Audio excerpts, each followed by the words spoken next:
good, Danny? We're live. Good afternoon, everybody.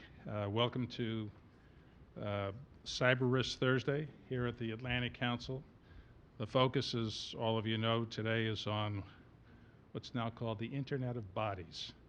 And I appreciate you all joining us. My name is Frank Kramer. I'm a distinguished fellow here at the Council. The Cyber Initiative is part of the Brent Scowcroft Center, and we have a terrific panel here to discuss the Internet of Bodies with a lot of fairly complicated issues that are yet to be resolved. Though I'm sure when we walk out of here, they will all be set 1, 2, 3, and we can all go home with a clear regulatory, legal, and policy framework. No pressure, panel. I want to welcome those who are following us online. If you're on Twitter using the hashtag ACCCyber or @ACScowcroft. This afternoon we are going to focus, as I've already said, on what's really game-changing security sets of issues, also ethical issues involving medical implants and other kinds of devices that go inside your body and all together with the Internet as a whole comprise the Internet of Bodies. Many people have talked about the Internet of Things. That raises a tremendous amount of issues, but we now have groundbreaking innovations that really are going to change the way the world works for human beings, hopefully much for the better, but with lots of potential downside consequences that we really need to think about. We've all had devices, Fitbit, I'm wearing an Apple Watch, I ran today, kept track of my heartbeat. There's a lot more that will go on. And as these devices continue to develop, proliferate, we've got an intersection of medicine, technology, law, regulation, information security, cybersecurity that we all need to bring together and think about how to do. Dr. Andrea Matrician will explain in more detail some of the legal, regulatory, ethical sets of issues that face us all and that are inevitably coming. There's no stepping away from this, so we really need to think our way forward. Before I turn it over to her for her presentation, let me just introduce briefly the panel. Terrell McSweeney is a commissioner of the Federal Trade Commission that has regulatory authority. There are also issues as to how that relates to the Federal Drug Administration. She's previously served as the Chief Counsel for Competition Policy and Intergovernmental Relations at DOJ. She worked as the Deputy Assistant to the President and Domestic Policy Advisor to the Vice President, and she was the Vice President's Chief of Staff and Policy Director when he was in the Senate, Vice President Biden. Abigail Slater is the General Counsel at the Internet Association. She advocates on behalf of member companies for a free and open Internet.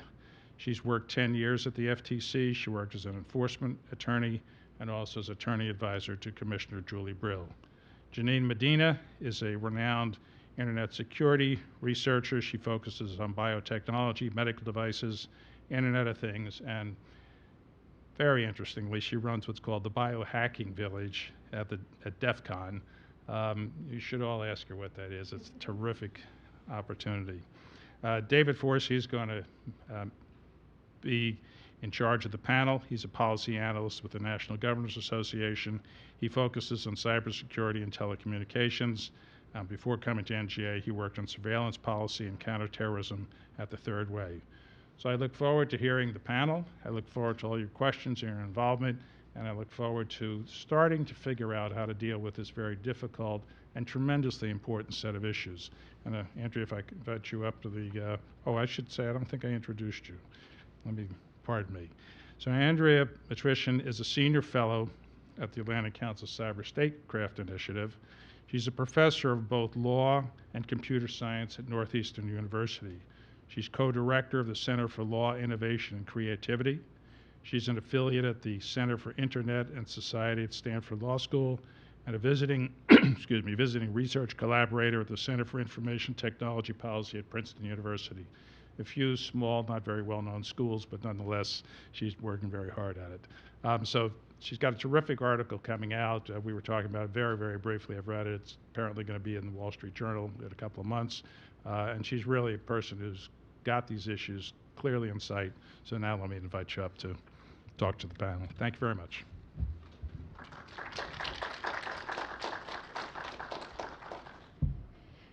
I'd like to thank the Atlantic Council and my esteemed panelists who will be commenting on this work. I'm going to try to speak from here, but I will have a little bit of trouble seeing my slides. So at some point, I may go full TED Talk on you and just kind of wander over here so I can see my own slides better. Just a little heads up. So this work is called the Internet of Bodies. And while this may sound a little sci-fi for some of you, there is a visible progression from the Internet of Things into this more body-attached network that I'm calling the Internet of Bodies. For those of you who would like your dessert presented with the meal and the appetizer all up front, here's this slide. So TLDL is too long, didn't listen. So the Internet of Things is evolving into this Internet of Bodies, which I will define momentarily. And the legal and technological challenges of the Internet of Things will transfer into this Internet of Bodies, particularly the challenges that we've faced with respect to rampant security vulnerabilities in the Internet of Things. And the Internet of Bodies will, for the first time, mean that software will start causing physical harm to human bodies with some regularity. And this is a new step for law, in particular, to deal with and to resolve the harms that will result from that. So the Internet of Bodies will challenge our current legal structures in some new directions, in particular, regulatory structures, tort, intellectual property law, and contract law.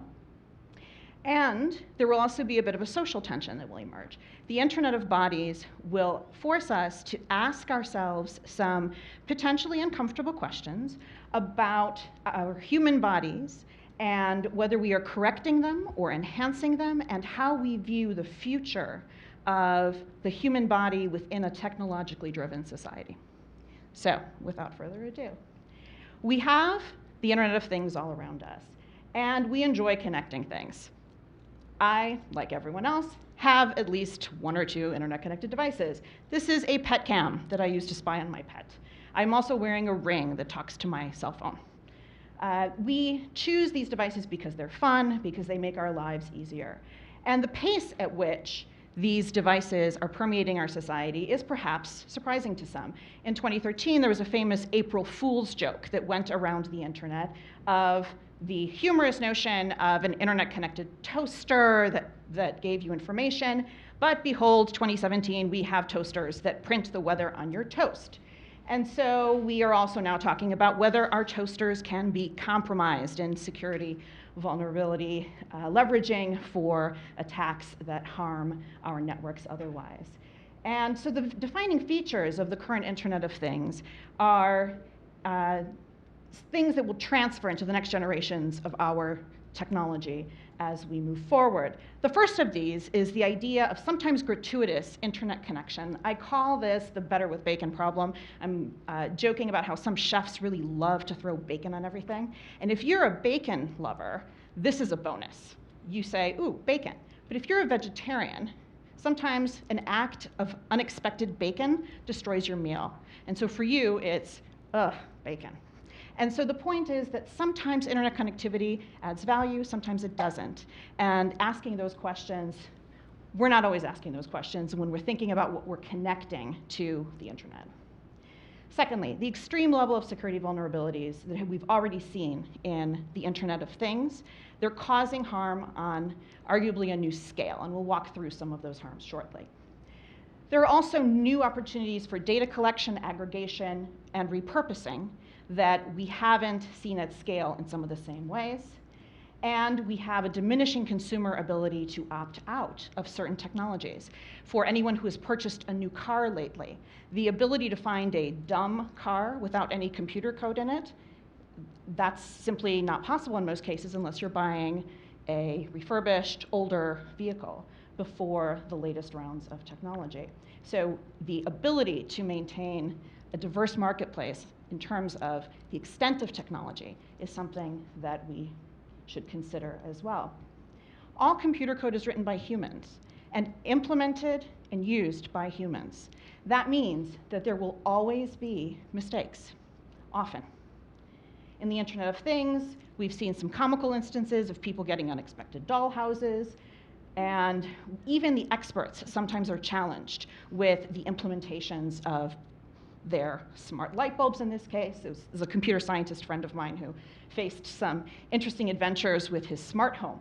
And so as we're embarking on this highly technologically interconnected society, we're also, of course, seeing criminality crop up. And malware that is unfortunately permeating many Internet of Things devices is sort of low rent in the extent of knowledge that it takes. And in particular, the Mirai botnet recently, which harnessed DVRs, home cameras, it was able to harness so many Internet of Things devices that it threw some of the major technology companies' websites offline, Twitter, for example. So the potential for aggregated harm is exponentially increasing in this case. And with that, we need to think about the next generations of technology and what this will mean. In particular, the Mirai botnet is interesting because it was the case where there was an overzealous developer who was trying to compete with his competitor in a particular business space, and he lost control of the botnet. And so that sort of mistake on top of shady business conduct will also be a source of problems in this new world. We've also in particular seen ransomware hitting hospitals in the Washington, D.C. area and elsewhere. And some of you have undoubtedly heard about the WannaCry attack that crippled a portion of the National Health Service hospitals in the UK. So here we have the creep of Internet of Things devices starting to impact humans that are attached to these devices. And the targets in the healthcare sector are particularly attractive, of course. And here's where the Internet of Things starts to cause physical harms potentially. So with health devices in particular, a blue screen of death may really result in a blue screen of death. And so we have this progression of the Internet of Things into the Internet of Bodies. So what is the Internet of Bodies? For me, I define it as the creeping technological reliance and vulnerability of human bodies on software and the Internet for their integrity and functionality. So we have the unfixed technical and legal challenges of IoT, the Internet and software, meeting the unresolved legal and ethical problems from prior generations of medical technologies. 3 stages of Internet of Bodies devices that I see among us and in our future. The first stage is the kind of devices that we've already heard referenced. Connected watches, connected other devices, and fitness trackers. We're quite comfortable with this idea of connecting certain data flows from our bodies with the Internet. So they're optional. There is a risk of security and privacy harm, but we're not talking about physical harm in most cases. But in the future, what we have is this second stage where we start to see some internal devices. Think of pacemakers, think of cochlear implants, where there are components that are sometimes below the skin and where life or death may pivot on the functionality of that computer code. Think of artificial pancreases. These are less optional. There is a possibility of physical harm, and bodily integrity is implicated. Internet-connected hospital equipment may run your breathing, for example. The third stage, we're not there yet. We're currently in stage 2. But the third stage is some of the next generation ideas that we see from Elon Musk and other visionaries, things like implantable devices in our brains that talk to the internet and share content in a real-time basis. And so there is this hardwired interconnection that is always on, and it blurs the lines potentially of what is a mandatory and what is an optional bodily enhancement at that point.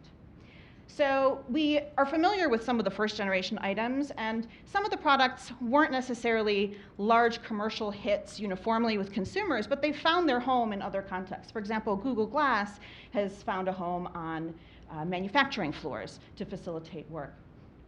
DoD is experimenting and building out suits that have connections to filter data back and forth to help monitor the breathing rate and the heart rate and other functions of the soldiers that are inside of these suits.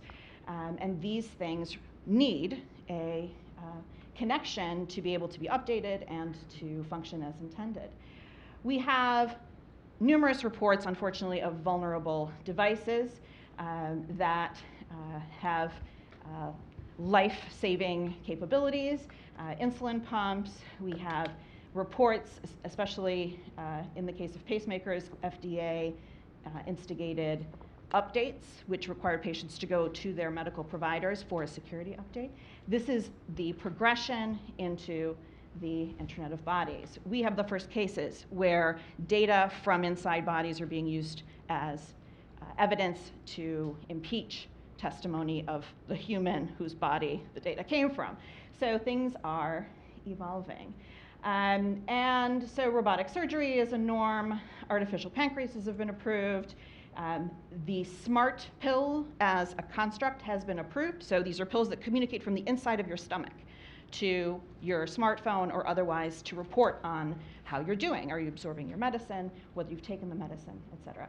So these innovations have tremendous potential to help individuals with enhancing their lives and their body's functionality in some ways.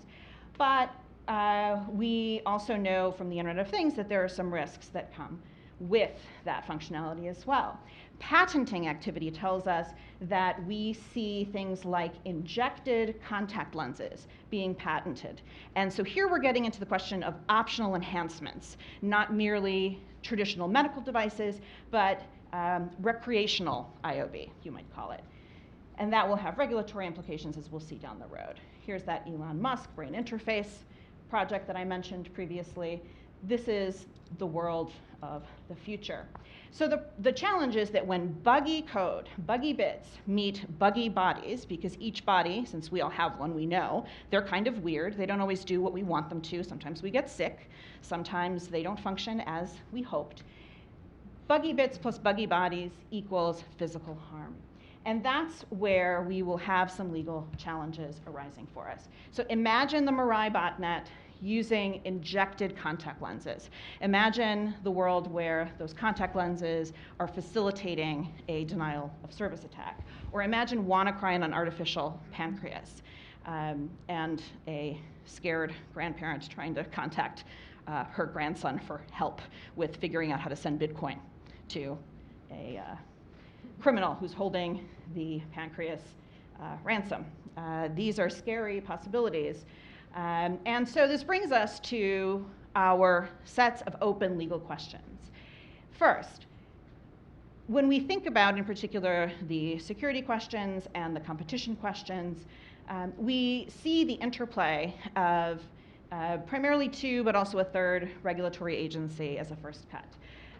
So the FDA designates what constitutes a medical device. The FTC seeks enforcement, engages in enforcement over the advertising of medical devices, but also any devices that would be IOB that would not fall under the penumbra of medical devices. And at the intersection of the FTC and the FCC, we have some issues around net neutrality. So while this may be counterintuitive, think about your cell phone's connection. It's not always uniform, right? There are spots where perhaps you don't have optimal connectivity, but in a world where there are tiers of service, if you purchase the wrong tier of service for your internet-reliant body part, will you receive a security update in the same timely manner that someone else with a different tier of service will receive it? Will your robotic arm send information back and forth to the provider, or your contact lenses share data with the cloud in the expedited way that you expected that they would, but perhaps you chose the wrong tier of service. So there are some issues there. With tort recourse, again, we have a dependency on the classification of these devices in the FDA's purview, because depending on the classification by the FDA, there is a set of Supreme Court cases which tell us that state preemption, that preemption of the approval by the FDA may foreclose the opportunity for allegedly harmed patients or users to sue on the state level under state tort law, meaning the regime that governs civil harms, to get monetary compensation for the physical harms that they have suffered. So we will see an interesting evolution in the courts on this point, again, contingent on this classification. And security harms in the first generation of IoT devices, we're still just starting to build up that case law. And the questions of standing, the questions of what constitutes a direct causal connection for purposes of tort remedy, these are open questions legally that will evolve as we move forward. Intellectual property. We know from current software patent litigation that there are whole business models that evolve solely around patent enforcement, even when the entity seeking to enforce is not the creator and does not use the patent toward building new things. So if past is prologue, we have some parallels between the situation that we may see with patent assertion entities in software patents as they relate to body-implanted human bodily implanted devices, and the congressional action around medical process patents that we saw a couple decades ago. What we saw there was that doctors started to alter their behavior for fear of being sued as patent infringers. And that's one case where the clash of the desire to protect patented creation, and bodily integrity came into play. Congress sided with the patients in that one. We may see that same kind of a tension and dynamic in the future conversations around the Internet of Bodies and those devices. Contracts, the end user license agreements that we all click yes on and read with perhaps suboptimal comprehension or review that evolve on a regular basis. The regime around end user license agreements is approaching a breaking point as a matter of contract law, traditional precepts of contract law. And we see different circuits, different circuit courts, upper level federal courts going in different ways on the extent to which they're starting to be uncomfortable with enforcing certain kinds of provisions in end user license agreements. When those provisions start to harm human bodies physically, I would expect to see more federal courts become uncomfortable with a zealous, strong enforcement regime around end user license agreements.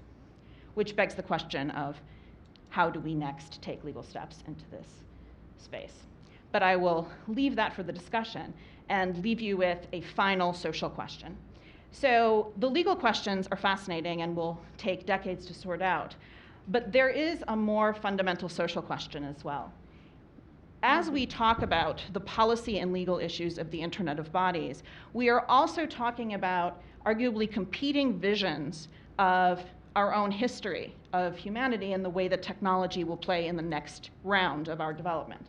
So when we conceptualize the desired world that we are striving for as one where technology helps humans, but the human is the primary unit of analysis, we may reach a different policy and legal result than the instance where we start with a vision of a world where humans are progressively more irrelevant and we are the problem. We are flawed and we need technology to save us from ourselves.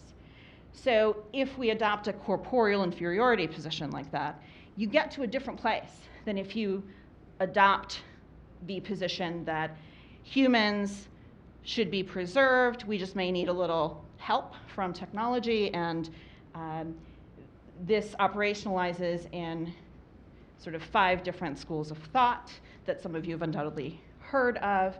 I've bracketed the AI takeover simulation theory because at that point I think it's, whatever. If we're all a simulation living in a computer, then it's all decided anyway. So we should all just have cheese and wine and not worry about it.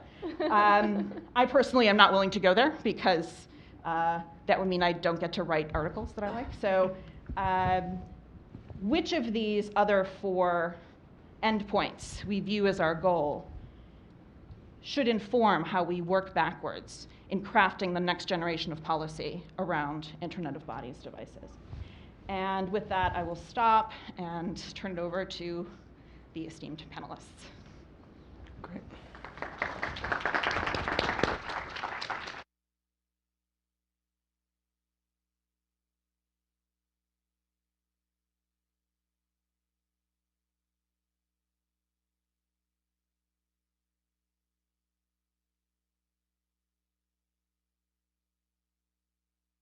Everyone hear me?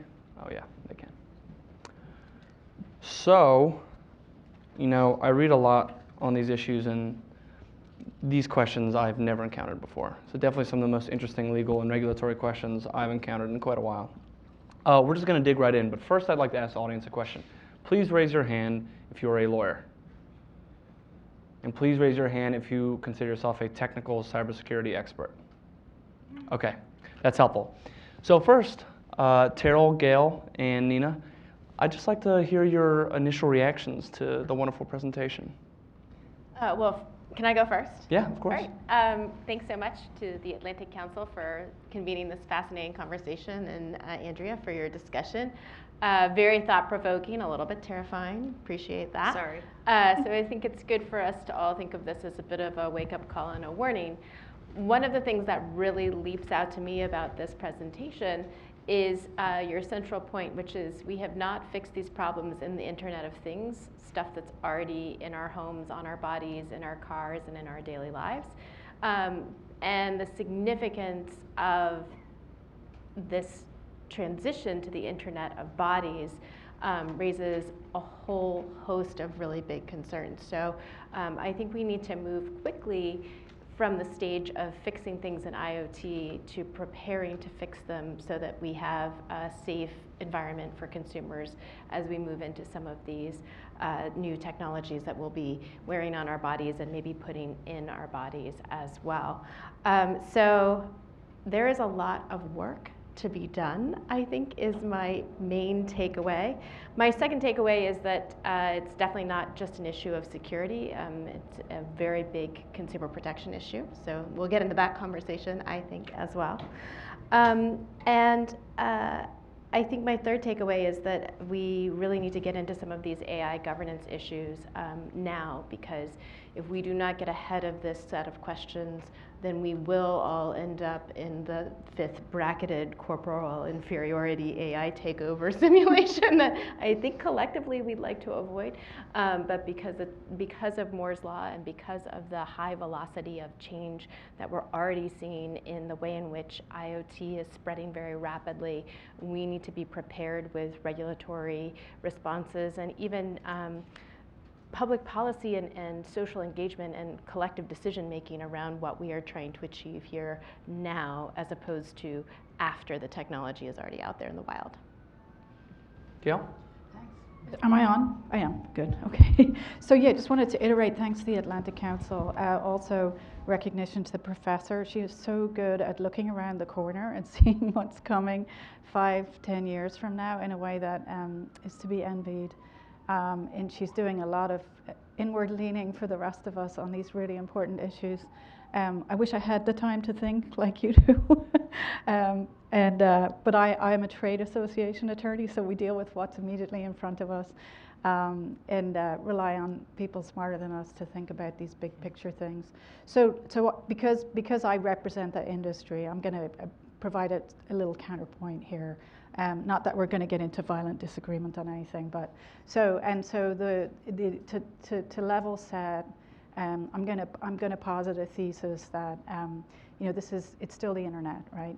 And so we go back in time 20 years ago. We had the wild west of the internet, and then we gradually began to organize ourselves around search. We took every piece of information that was on the internet and we indexed it, and we figured out how to search it and organize it. And then we evolved to social, right? And then we have Facebook and we have Twitter, and we've organized our social graph, our social relationships online in that phase of the internet. And then we grew into the Internet of Things and the physical graph and all that good stuff. And so the question becomes then, from like a regulatory standpoint, from a public policy standpoint, so what's new, right? And I'm going to lean on an article that the professor wrote in 2013 about, applying contract law in the internet context. And her thesis is that there's sometimes a tendency on the part of judges and academics to engage in what she calls internet exceptionalism, right? Which is to say we need these special body of rules for the internet because it's the internet and it's different. And the analogy that she draws on is it's a medical analogy, and it's something like when you hear the sound of hooves, think first of a horse and not a zebra. And so what that's saying to medical practitioners is, more often than not, when you see a medical problem, when you see a sick patient, you've probably dealt with the problem before, and you can tap into your existing expertise and knowledge to help the patient get better. And you don't have to engage in like original scientific research to do that. So that's the horse, and most medical problems are a horse. However, there's also the zebra, which is this new thing, right? And a novel thing that presents novel challenges. And so how do we deal with that as a society, as lawmakers, and so on? And so with the internet, what's happened in the 20 plus years that it's been around, and I'll use the FTC as an example, is the FTC has done a pretty good job. When you think about it, it's a 100-plus-year-old agency, and it's got this very broad framework statute that says you can go after deception, unfairness, unfair methods of competition in the marketplace. But that was like starting 100 years ago, before there was even an internet, before there was even a computer. And they've been applying that consistently for over 100 years. They've adapted their framework, and they're still applying it to the internet, privacy, data security. And because it's a flexible framework, it's managed to stretch to these new problems. And so then the question becomes, is there something so special? Is there something exceptional about the Internet of Things and the Internet of Bodies that's going to put a strain even on that very flexible framework? And so I'm just going to leave those questions open, and look forward to the discussion. Okay, I'm on. I speak really low. Everything you said I love, because I literally soapbox this everywhere I go. So I'm a technologist, I'm not a lawyer. I've done this for about 12 years now, and one of my biggest issues has always been the vulnerabilities that come about with this. There's a human at the end of this, and not everybody is looking at it as there's a human that this device is connected to. So we have to concern and care about that person. So when I go to hospitals and I talk about security with people, I say, you as a physician, you take the Hippocratic Oath, correct? You care about the flesh that this person is in. So you as a hospital, for the administrators, have to care about everything that this person has inside them. I work primarily on EMRs, which is to me a medical device, because it's everything that the patient is, including medical, their physical medical devices, their implanted devices. So when you talk about all of these, the human is creating the software, and there's a human that this is connected to, it's always the human factor that is the impetus to making this work or breaking it. So when I walk out and into the hospitals and I do my job every day, I'm happy because I know that they're contesting with me at the end of the day. So Andrea, do you want to respond to anything I said before we move on? I agree with everything. Everyone agrees with everybody. Yeah, it's nice to have agreement. So one other legal wrinkle that I'll throw in that will present an interesting conversation between the FTC and the FDA is that in December of 2016, Congress amended the definition of medical device in the 21st Century Cures Act to specifically carve out software.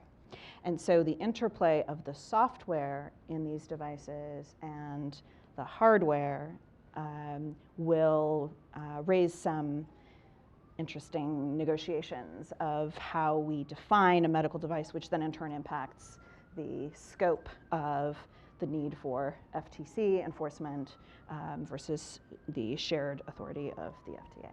All right, well, I don't want to be disagreeable with anybody on the panel, but I don't agree with everything that's just been said. So I'm going to jump in if that's okay.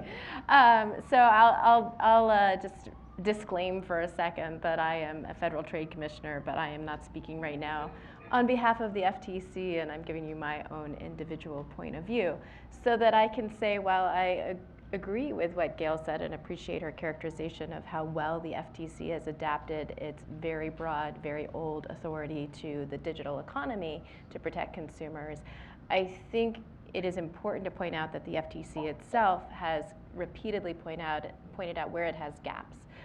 These are some of the unresolved issues around IoT. These are issues also that are going to remain issues as we try to resolve jurisdiction between the FDA and the FTC over some of these devices, whether they are lifestyle devices, whether they are medical devices, for example.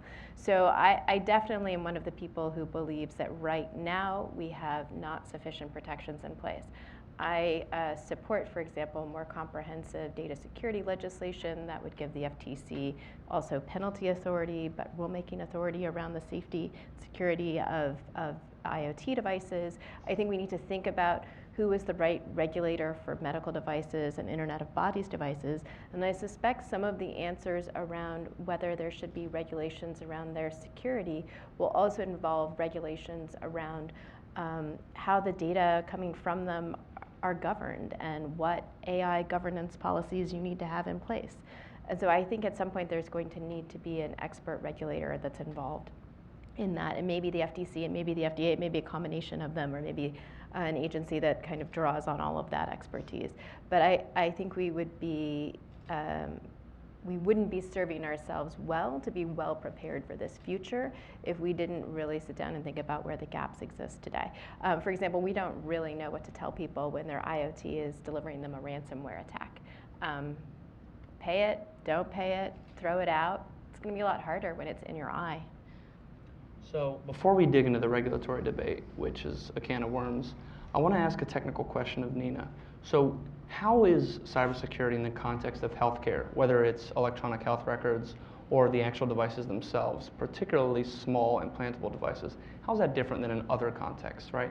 It's not like we're managing Apache struts, right? There's some very different requirements. So could you speak a little bit about that and how vendors can or cannot secure devices? Securing devices. So so I am the Cavalry and Atlantic Council, and Christian, DeMeff, Jeffrey, Tully, we went to Arizona and had the first inaugural Cyber Summit. I talk with my hands, I'm sorry. So we had the inaugural Cyber Summit, and what we did was a simulation where doctors went into rooms that they had no idea what was going on. We gave them a scenario and said, go. And the first patient had a pacemaker issue, which the software failed. The second patient had an insulin pump that released all the insulin, so about 2-3 weeks worth of insulin into this patient, put them in a coma. And none of the doctors had thought the physical application, the implant, was the issue. They thought something else was going on, so they're working on all these other things. One of the issues that we have in medical technology is that doctors aren't really aware of what they're doing, of what's going into the patients. They get the apparatus and say, here, it's go, we're good. But nobody's asking questions, and more than that, the patients aren't asking questions either, because they're not even aware that this might be an IoT connected device. So healthcare is extremely regulated by laws and different government agencies, and it's really hard to do. And then there's a person that at the end of everything is going to be feeling this, whether it's a good or a bad outcome, that we need to take care of, we as a community, I think, and patient and doctor. This is painfully difficult. So when I see your talk, it hits every button. I check everything off on you, and I'm like, yes, how can I help you do this? Because Internet of Bodies is becoming a real thing. You said something before about the third tier, I think, people with brain implants. There's a gentleman named Neil Harbison who was born extremely colorblind, and what he did was put an implant in the back of his head that has an antenna that comes out to about here, and you can put something in front of him and he will tell you what color it is. The thing is, he now has ultraviolet color. So we see here, he sees like a bee. He sees all of these colors, and he can tell you what your voice sounds like now, but not what it sounds like, what he sees, what color he sees. It's extraordinary. What he also did was take a bust of himself and put it into a museum in Spain. And what people can do is take something and put it under there and interrupt his day. He's internet connected constantly. He allows people to interrupt his day so that he can tell them what color he sees or what it sounds like to him. That's extraordinary. That's something that nobody, who would think of doing that? I can't see, so I'm going to hear in color. Just kidding. But the other problem becomes, we've had discussions about it, so do you just leave your Wi-Fi on all the time? And he does, because he doesn't think anyone would go out of their way to harm him. And that's one of the other issues with regulation. We don't think people are going out of their way to hurt someone, but there are people that are working on software saying, maybe if I just try this, we'll see what happens. And what if I try this becomes a human error, becomes a human issue? So let me put this question to all of you, pulling that thread. Who's responsible for controlling the risk for these devices? And does the responsibility shift if you're talking about something that's necessary for your health and well-being, like a pacemaker, versus something that's an enhancement, right? Who's in charge of making sure that we're actually doing what we need to do? Is it the regulators? Is it the manufacturer? Is it the provider? Or is it the user? Is it the user's responsibility to be knowledgeable and understand what they're buying? I think it's everyone. Everyone. Everyone down the line. The manufacturer has to make sure that this is good to go. The doctor has to ask questions and be engaged and learn about it. The patient has to know that this is happening. The doctor has to explain it to them. You know, grandpa's a Wi-Fi site now. That's an issue. It just has to be something where the whole community is involved and everyone is talking about it. So, I mean, I guess this is where I find Andrea's work very important as a policy person, because we rely very often on our system of liability to impose sufficient incentive in the marketplace so that the people who are developing the new stuff that the consumers are buying are making it safe enough or secure enough or disclosing properly to people ahead of time what it does to them. And I think the problem is that we have some gaps here that we do need to address, and that it will be unfortunate if we don't address them ahead of time, because I think we could really run into problems where people are bearing way too much of the risk. Arguably right now in the US, I would say consumers are bearing too much of the risk of informational injury. We've seen that play out in the last couple of weeks very vividly for a lot of us, right? Thinking about various breaches that have been in the news. So I think we don't want to end up in a scenario where consumers are putting things in their bodies where they don't properly understand the licensing agreements they're agreeing to, where they don't properly understand whether they still control the stuff they've got in their body, where they don't properly understand what's happening to the data that is flowing from that thing back to somebody else, or maybe dozens of somebody else. And I think disclosure is going to be really, really important.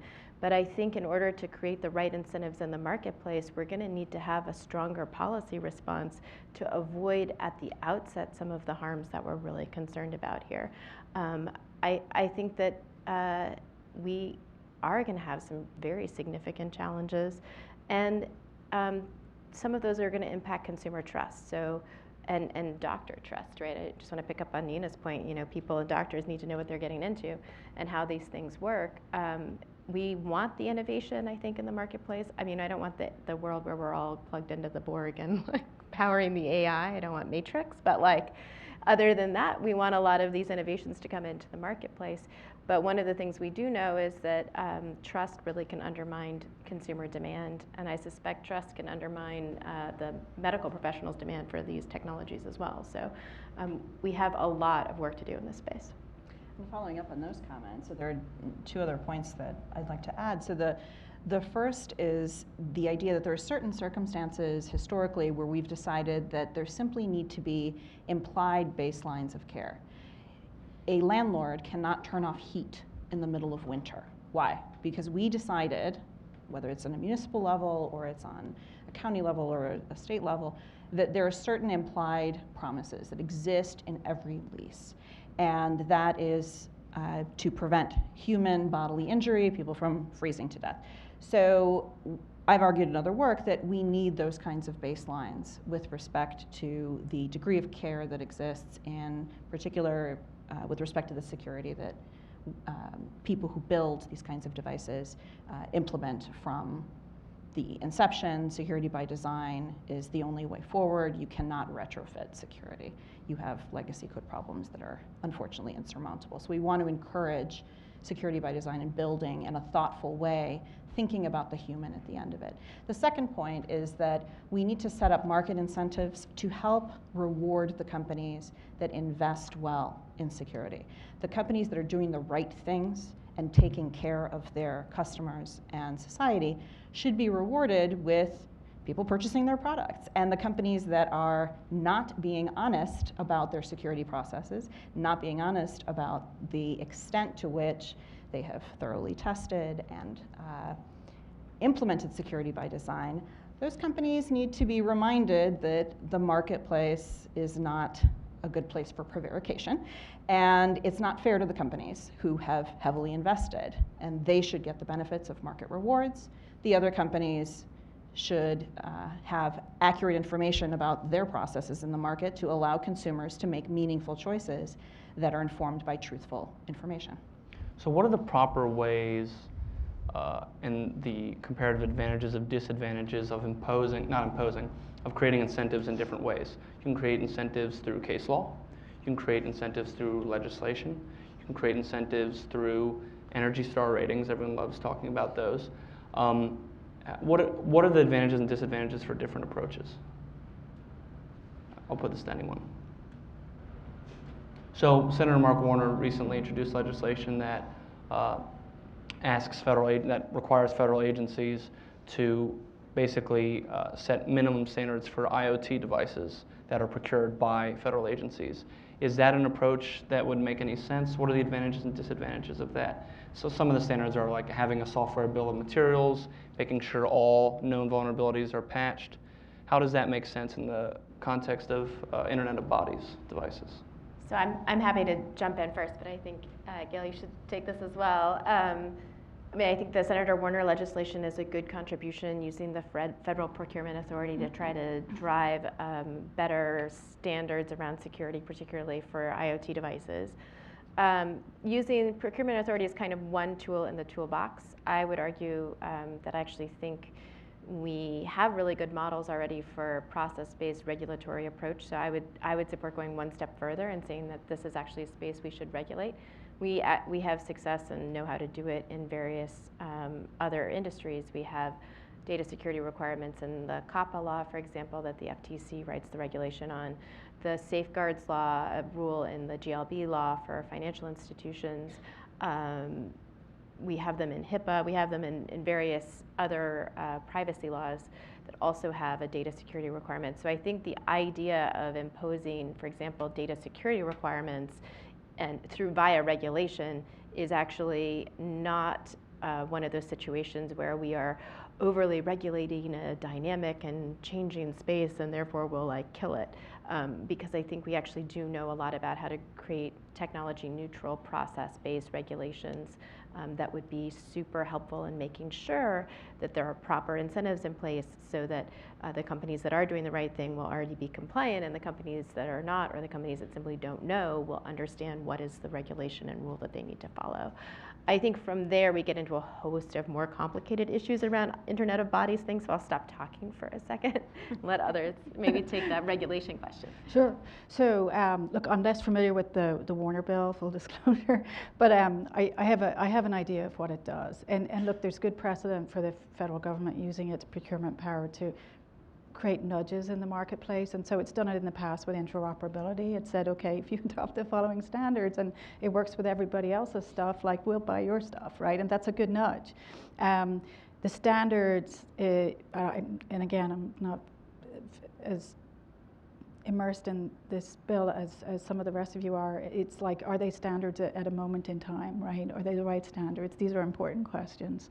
And then the other thing I'd say is that I think your agency does a better job of a lot of these things. And so look, from an industry standpoint, do we need legislation, or do we look to the existing body of law that the FTC has created through its enforcement actions, which we commonly refer to as the common law of privacy and data security in this country, which is, and trust me, all of those consent decrees that come out of the FTC are very much seen as the law of the land when it comes to privacy and data security.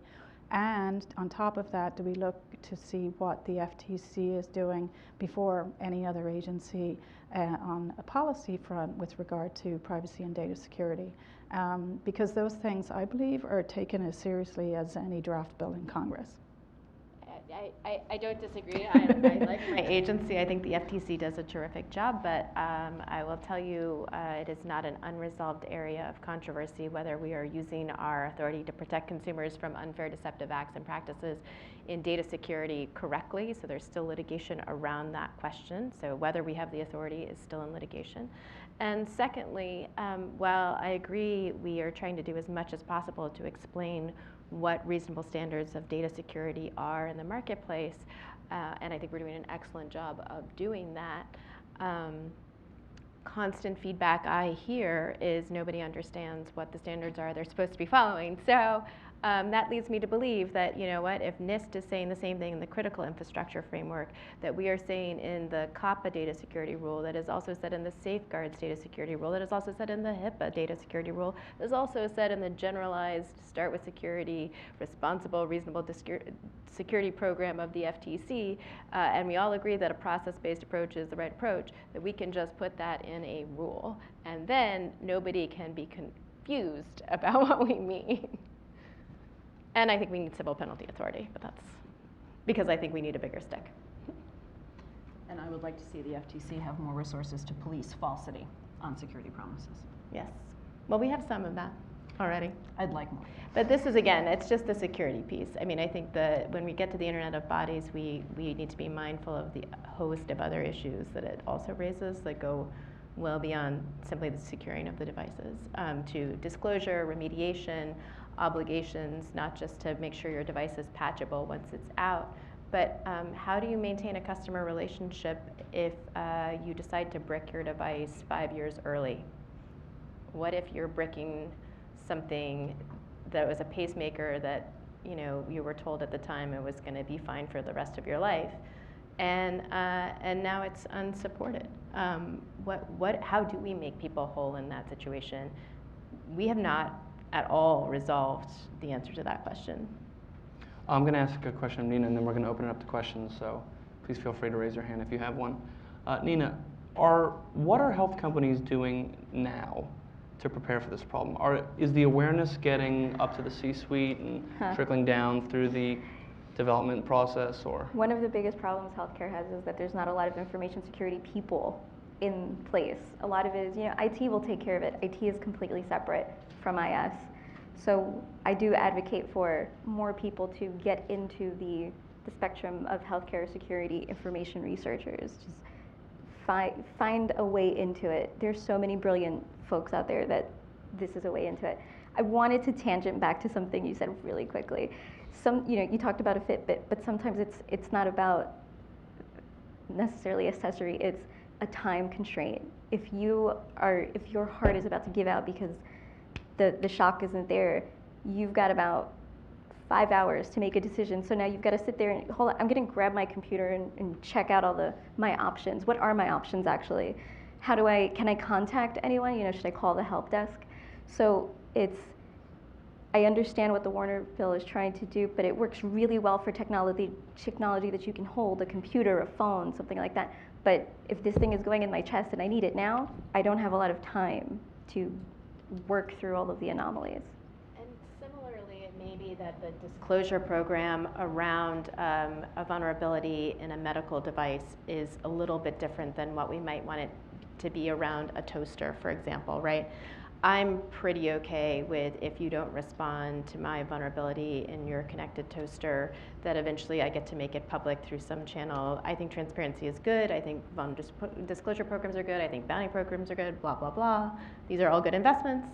But maybe something is different about a medical device and how we want to handle revealing that piece of information for the reason that you just said. Mm-hmm. Are there any questions? Right here in the front. Thank you for a great Thank you for a great panel and discussion. I would like to ask one question.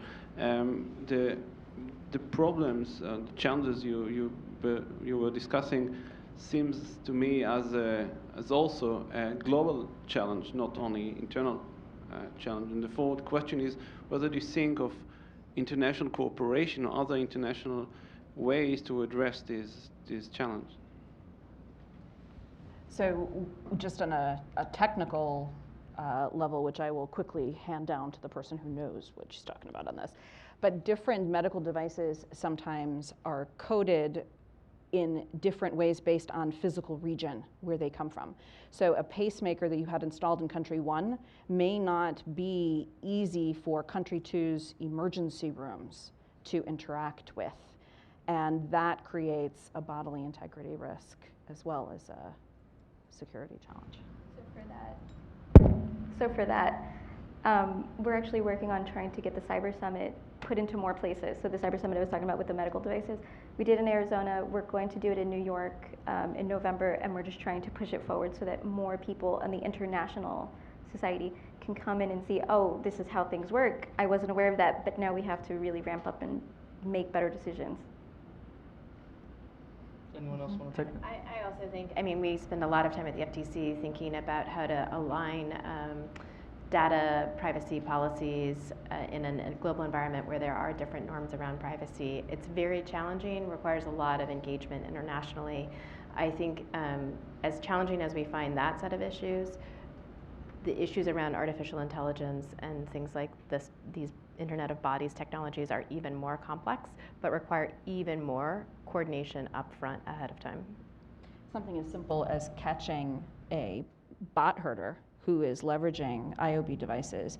Depending on where that person is physically sitting, we may not have an extradition agreement in place with that country, or it may not be, there may not be dual criminality. The same conduct may not be illegal in the same way in both countries. So thinking through all of these logistical issues of bringing people to justice is also a piece of this component.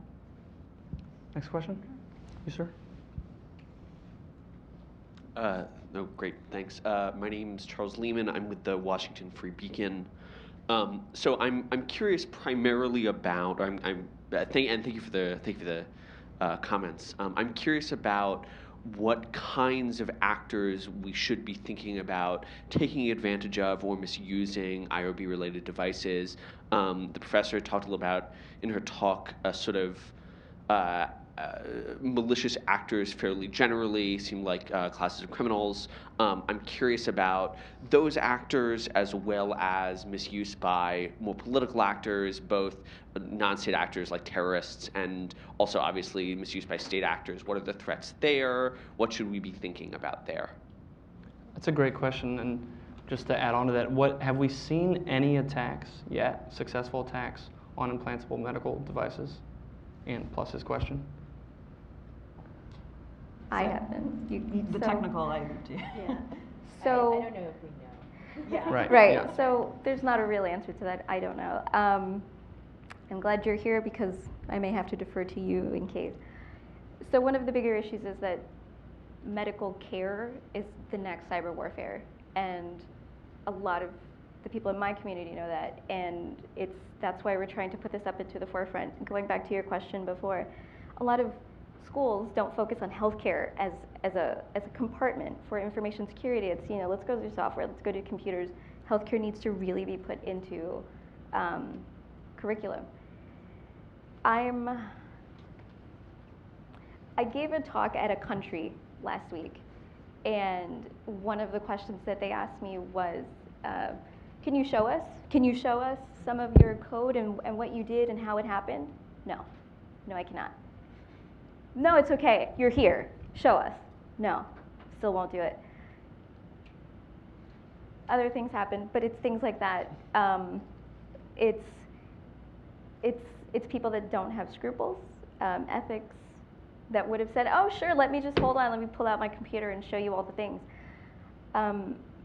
Sometimes it does become a matter of ego. Let me show you what I can do. It's a matter of the person at the other end.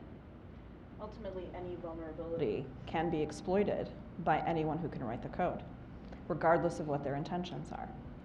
And so part of the challenge here is to ensure that we have as few vulnerabilities as possible from the get-go that can be exploited. And that's why a good defense and having robust audits and security by design is the key to keeping us all safer, not only in the Internet of Things, but also in the future Internet of Bodies. I mean, I guess I would say, yes, bad actors, yes, maybe bad nation states, a whole range of enemies, right?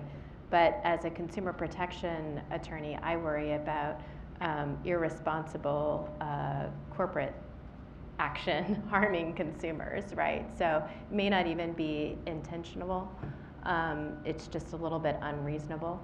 And so then people end up getting hurt. And I think as we get into this more complicated thing, it really requires us to understand up front what are the individual human rights we want to guard, what are the individual consumer rights we want to guard, and how do we make sure that we are guarding those up front so that everybody has the same set of rules. And remember, the Mirai botnet was someone just losing control of their code.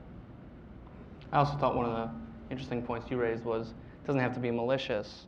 If a patent troll is going after someone and the vendor has to cease services, they're not a bad actor necessarily, right? But you still deny service. So, conversation with World Health Organization recently, to try and get everybody at the table to say, this is what's going on, this is what we need to do, this is how we fix it, now let's go. Next question. Sir, right there. Hi, my name is Ben Berliner with Federal Computer Week, and I have a question for Commissioner McSweeney as well as Ms. Slater. There are all these issues in consumer protection that you discussed today, and with the proliferation of IoT and IOB devices, and of course in the wake of Equifax, I'm wondering if you see a role for a national data breach notification law. Take this first. Go first. Excuse me. The answer is yes. There's been interest in doing this in Congress for like a decade, right? You know, and Congress is Congress, and we love Congress. And so as recently as last year, House Energy and Commerce introduced a bill. I forget the bill number, but basically it was to federalize data breach notification. The states do a pretty fine job, but it's a patchwork, and I think like all 50 states now have data breach notification laws. And so we were constructively supportive of the bill last year coming out of Energy and Commerce, and it was a very general bill. It applies across all sectors of the economy. And then, of course, Congress being Congress, there's always interference between committees, and House Financial Services have a little different data breach standard, and so next thing we knew, we had Financial Services data breach bill, which we didn't support. And so, this is kind of where we're stuck in Congress. But no, I mean, for the principle of having a federalized data breach standard, that's something that the companies I represent would be interested in working constructively on. I can't commit them to a bill because we don't have a final bill yet, but yeah. So I would just say that not commenting specifically on the Equifax breach, but on the general question of breach notification, that the FTC has long supported a federal strong breach notification law because we have 47 different laws. I personally support something stronger than that. I think we need comprehensive data security law. I think the FTC needs a stronger set of tools in its toolbox to help consumers protect their financial identities. And I think we should have more requirements, especially on companies that are holding large amounts of sensitive information regarding not only how they're holding that and the requirements of that, but also what access and what control we have as consumers, and additionally what remedies are available to us if our information is compromised. Glad you said that, because a lot of the writing tends to be about breach notification, but breach notification laws do not impose data security standards that actually prevent the attacks. And if what you're trying to prevent is an attack that causes personal injury, well, then the breach notification doesn't help the person who suffers. So it's important to differentiate. Ma'am, right there. Hi, thank you all so much for such a great discussion. My name is Ashwita. I'm currently an intern at the Information Technology and Innovation Foundation. I have so many questions. Top two. I think I want to really focus on on humans as the weak link of in the cybersecurity chain. How do we resolve that? Obviously having them read the end user license agreement is not working or hasn't worked. How do we make sure that people who are getting these medical devices and put inside them are understanding the full consequences of what they're doing, and not to take any kind of responsibility away from the device manufacturers or from anybody else, but this is a part of it, and I would like your opinion on how we can resolve that. And secondly, this is especially to Nina, is how do we promote information sharing between hospitals, between information security experts in hospitals, and how do we make that kind of institutionalized? So two wonderful questions. Would all of you like to take the first? Sure. Andrea? So I think your second question points to one of the answers to your first question. What's missing is translation. We need more translation of technical content into consumer understandable content as part of this enterprise. But there are humans not just at the receiving end, but also on the code creation end. So just this last week, there were a series of articles about a Soviet missile engineer who stopped an incorrect nuclear launch because he didn't trust the instrumentation on his computers. Skepticism is good. Testing our own assumptions is good. Audit is good, all throughout the chain. So from the builders looking at their code and being careful, recognizing their own humanity and how we all make mistakes. When even we write an email, we can't seem to write a long email without missing a period or a comma. Same thing happens in code creation. Doctors auditing themselves, making sure they have a handle on all of the different technological components that they're working with in patient care. Patients having access to good information and taking the time to understand it and process it, and we need to help them with the translation component, as I said. I've experienced this recently in my personal life, so I'll just use an anecdote and pick on my dad, who's amazing, for just a second. He is great. He's in his late 80s. He is super tech savvy for an almost 90-year-old. He's really impressive, and he's recently updated his hearing aids, so now he's using a much smarter, more clever technological device. And he's in my house the other day, and he's like, "It doesn't work in your house." I was like, I think that's probably not right. What's going on with your phone? Let me look. And I was like, well, for some reason you haven't ever logged onto my Wi-Fi, so I'm going to put you on my Wi-Fi. And lo and behold, it was working fine once we got him on the Wi-Fi. And he's, I think, a really good example of the complexity of the question that you're asking about how to communicate with consumers. He's sort of demoing these. His doctor seemed to have explained it pretty well enough that he was using the technology pretty well, but not perfectly. And I think we're going to have people that are like tech translators helping doctors have these conversations, especially when it comes to medical devices, and helping facilitate the patients that are using them and answering these questions, because it's like a whole new set of training and things you're going to have to do with people, and you're going to have like customer service and tech support for them, like Geek Squad for people's medical devices, in a way that is different than, I think, the kind of write the script and walk out the door with the thing world that we live in now. Gail or Nina? So I had two things. First is, let's not panic just yet. And what I mean by that is, so I was at a conference in August, and it was to talk about AI. And again, full disclosure, I'm giving the industry perspective here, but you knew that, but but we are all consumers too. And it was really interesting talking to someone from Facebook and this sort of about this whole meme that the cyborg army is coming, okay? And so, and he said, it's really interesting because when you think about it, we haven't yet figured out as humans, right, how to track our own neural pathways. Okay, that's just like beyond our science right now. We're not there. And so in order to build the cyborg army, we'd first be able to have to do that to our own brains. And it ain't happening anytime soon. I don't want to say none of this is important. It's really important, and it's really important to have these conversations, and I'm here today. But we still have some time. And the second thing is disclosures and consumers and the asymmetries between vendors and consumers. It's a really important conversation to have in this context. And I'm wondering if this could be the end road for some of those conversations, because it's one thing to ignore a disclosure when you're like downloading an app, right? And we all scroll down and we click accept. Are we going to start getting smarter as consumers? And I'm speaking as a consumer here, when we're putting devices in our bodies, right? Is that a different proposition, or have we become so normalized to internet and bacon and everything else the professor talked about that it's just the next step in the deployment of the internet, and a disclosure is a disclosure? I don't have the answer to that, but I think it's going to pose some interesting questions for people far smarter than me. So as far as interoperability is concerned, it's either our or a high tech that demands it. So everybody has to be together doing this as one. For information security researchers, I live in New York. I'm not very familiar with how DC functions.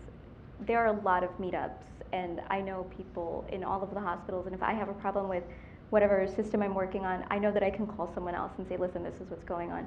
Also, the EMR manufacturers usually have some sort of, What is the EMR mean? sorry, electronic medical record, have some sort of discussion board that you can just throw up some information. I don't understand this, who knows what we're doing, and then you can get other people to give you some input.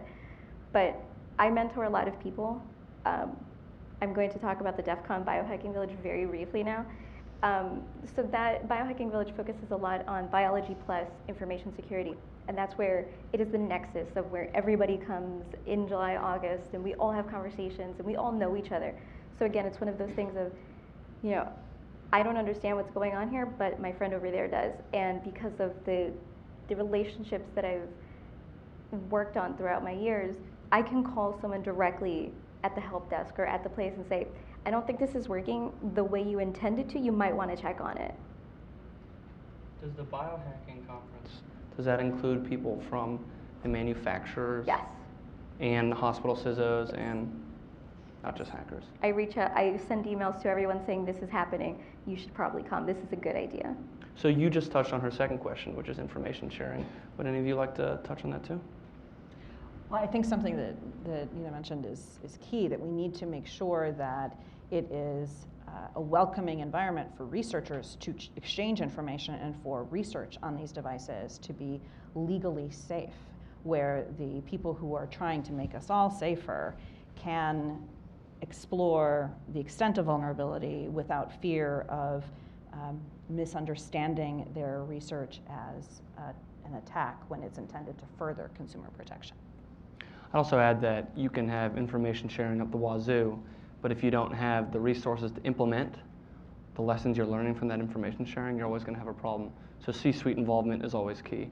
There are a lot of ways to go about that, but it's important to always remember that information sharing alone is not enough. Did you have a follow-up? Well, let's go to these gentlemen, and then we'll come back if we have time. Yes, sir. Hi, I'm more a security geek than a lawyer, so this is a lawyer question. So not how you'd like to see it, but laws that exist today and federal trade rulings as they exist today. You've mentioned EULAs a couple times, end user license agreements, which in most of software is a joke, and because they basically absolve the vendor of everything. In the case of these medical devices, as it exists today, are they the same joke they are most? I mean, I don't really have a choice to not check it. You want to give me a pacemaker, I have to take the pacemaker. I can't say no, I don't agree to this EULA. Do they have that same, but yeah, it's your fault if anything happens? Is there recourse? Andrea, do you want to take that? Or? So the short version is that it depends on the extent of FDA pre-market vetting and certification. You have different civil claims opportunities for getting financial recourse on the state level. So as I mentioned when I was speaking, the way that these contracts have evolved, it's starting to push up against the limits of what traditionally contract law has been okay with. So I would expect to see some reconfiguration, and we do have a division in the federal courts about the extent to which courts are willing to wholeheartedly enforce these agreements. I think once there is physical bodily injury attached to some of these contracts, courts will be even less comfortable in many cases with enforcing them in the way that they're written, particularly because of the lack of negotiation. There are unilateral amendment provisions in some cases. There are provisions that require arbitration and remove people's day in court, which some circuits are not comfortable with. We are seeing creep across time. So I used to write those agreements when I was a corporate lawyer in the late 90s, early 2000s. And the agreements that I was writing in those days, it's almost unrecognizable, the extent of evolution that we see today, the length, the extent of risk shifting onto consumers. I think courts will become uncomfortable in this context in particular.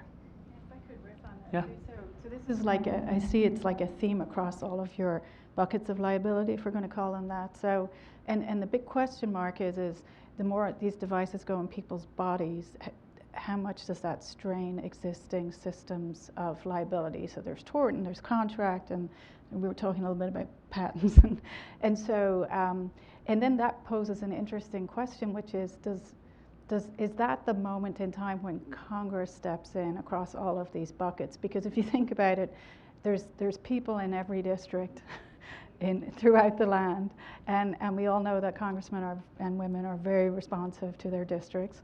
And so is that the moment in time when the liability scheme sort of like comes together in one big act of Congress, because they're going to be getting endless phone calls if there is a botnet attack on IOB, for example?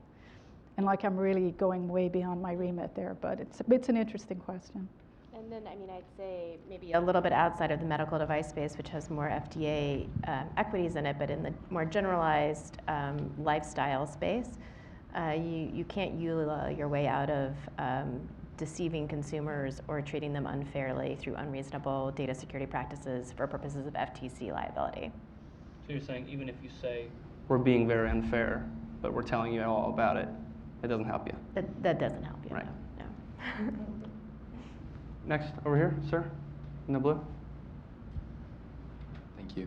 Jimmy Hoover, I'm with Law 360. This is a question for Commissioner McSweeney. I was wondering if you could be a little specific about how you think the FTC's, as we heard, like 100-year-old or however old it is, enforcement system of ex post, cases and proceedings like that, how that's failing in the current era of IOB, and I guess whether you think that would stem the recent tide of data breaches that have been reported in the media. Did you say ex post? Yes. Could you explain the difference between ex ante and ex post? That just means after the bad thing happened, you investigate it and bring a case, as opposed to ahead of time writing a law and regulation that clearly says don't do the bad thing. Is that clear? Yeah. Okay. Mm-hmm. So the FTC has a generalized authority, and Gail mentioned it earlier. We can protect consumers from unfair, deceptive acts and practices and unfair competition. That's what our law says. Over about the last century, a little bit less for the UDAP authority, we've been evolving that ability to protect consumers as they've moved from a brick and mortar world into an online one.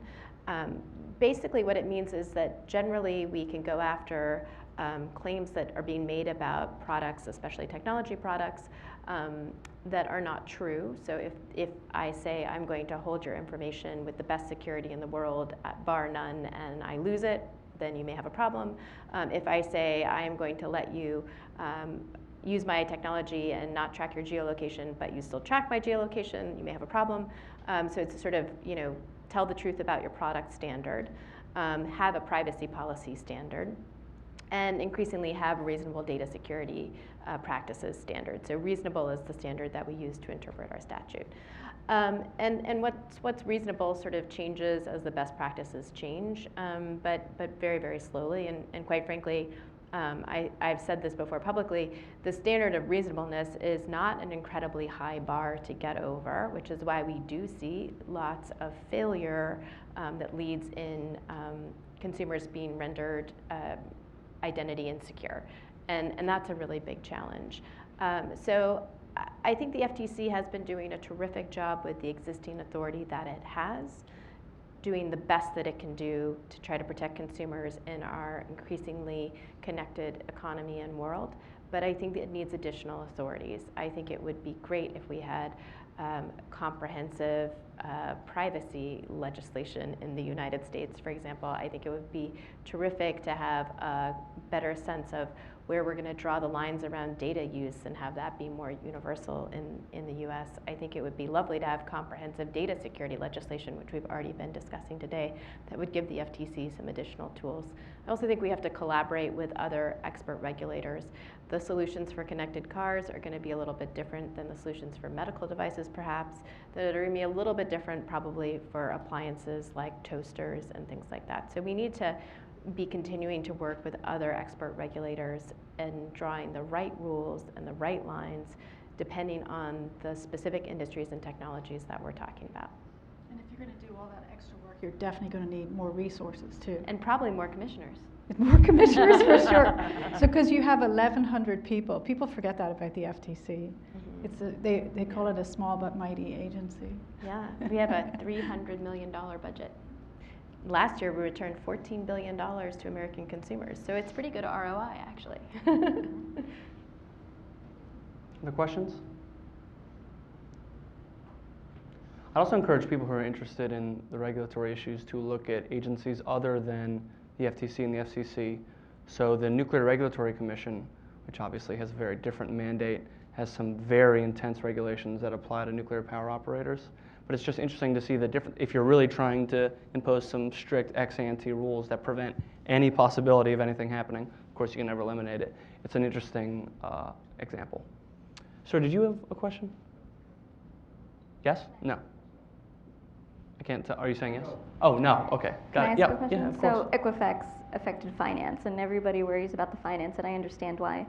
But what happens when there's, or rather, what agencies should get together and make some sort of regulation rule so that if somebody breaks into a medical device and they find out not just who you are, but all the rest of your information, because that is your life inside this implant, what organizations should get together, sit at a table until there is some sort of recourse or law drawn out from this? Gets back to responsibility, right? Right. Well, and remedy. And remedy. Would anyone like to take that? Because it's a tough one.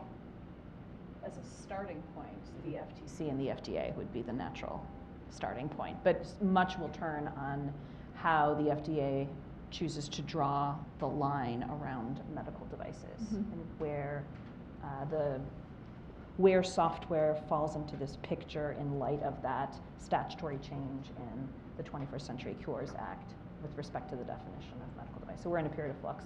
We've, in our privacy sort of generalized cases, we have identified intrusion harms as a cognizable harm. So I think you could say that some of that information is almost like an intrusion harm, right? Not a financial harm. No one's stealing your whatever your heart information to use your identity to open a credit card exactly, right? But how that gets... Yeah, but your name is on there, right? That's a good point. And depending on what biometric thing it is, right, maybe it is different. But we have identified turning on cameras in people's bedrooms as an intrusion harm.